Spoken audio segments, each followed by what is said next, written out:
This is part B of this three-part section of learning to define your vision, learning to develop and define what it is that you pursue. Now, define is very interesting because so many people live their whole life undefined, and they're wondering what, and they're pursuing activities for those activities to define who they are.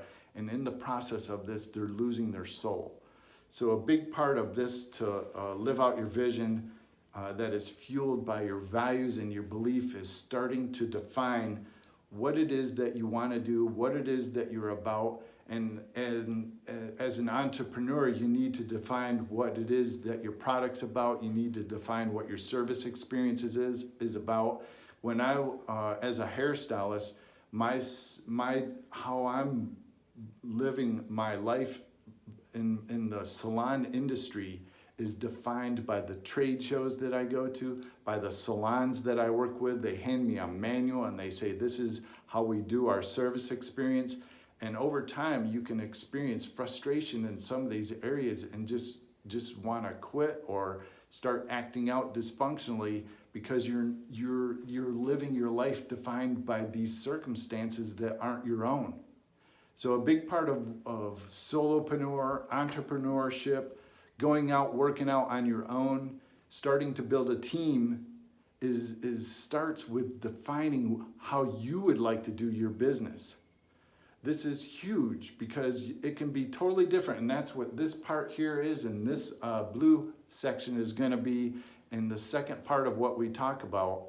Now this is part A, part B, and part C. Part A was vision, part B is define, and one of the things that really helped me a lot in defining my service experience that gave me a lot of encouragement was a book called Worth Every Penny.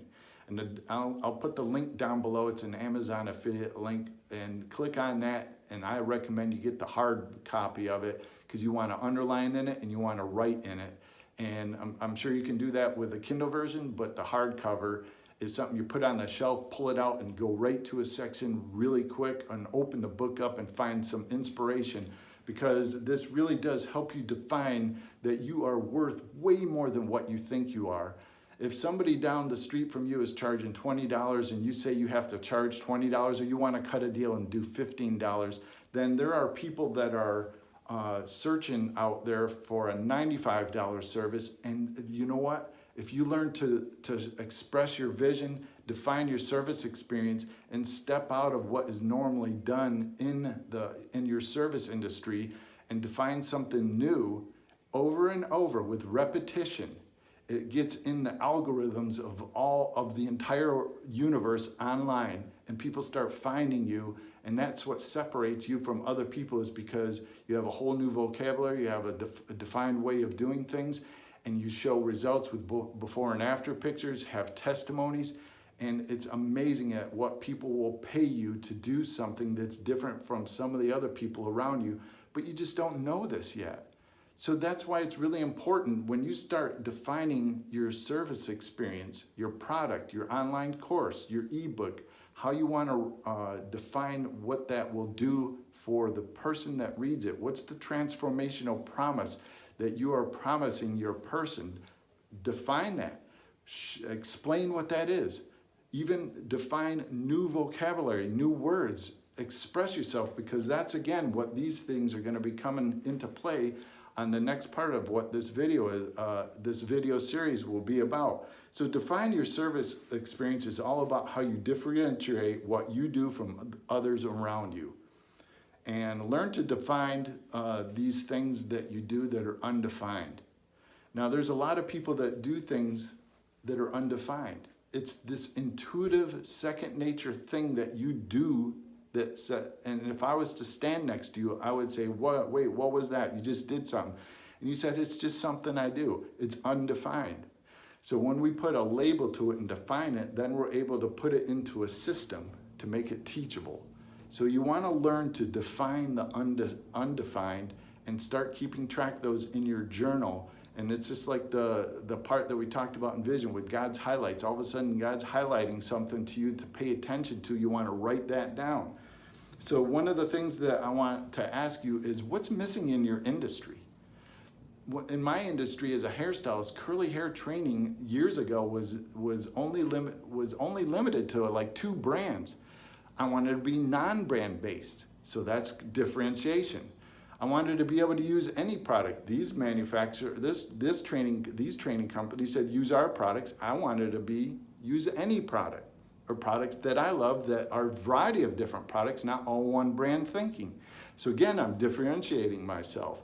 I'm differentiating myself to a target client that is ideal, that says, I want something different than the other things that are going on, and I'm inviting them into this world that is defined by variety, different training, and it was all missing in my industry. So those are things that I cover in my mastery program for hairstylists. So what's missing in your industry? You need to write those down and say, this is what's missing, this is what's frustrating me. What do you personally want to leave as a legacy? A legacy is something that's bigger than you because of the model that I teach my programs, and people have taken that model and said, I can do the same thing, and they do the same thing. They don't teach the same things that I teach. They teach their own things that they teach using my model of how I teach. That's a part of leaving your legacy. I don't contact that person and say, wow, you're copying me. It's a part of the universal gift that you gift to people without expecting anything in return. And you know what? I don't even get a pat on the back for doing some of these things and people duplicating what I'm doing and doing their own version of it. It's overall leaving a legacy of changing my industry. So for you, what do you personally want to leave as a legacy? And sometimes you don't even know what that is until you've been doing this for a while, even a few years. Number 3, what do you want to be known for? So I decided many years ago I wanted to be known as somebody that helps people to build their business through transforming the way they do their service experience from straight hair industry, straight hair cutting industry, to the wavy curly hair industry. I want to be known as the curly hair guy. I want to be able to be known as Curly Hair Artistry founder, the guy that will show you how to embrace your hair. Your hair doesn't need to be fixed. You need to learn how to embrace it. As a matter of fact, I've taken this into my entrepreneurial community and just taken the hair part of it out and just make it more about you. You don't need to be fixed. You just need to learn to embrace more of who you already are and express more of that. And that's what the tell part is. And that's part C of this series that we'll be presenting to you today, is learning to tell the world.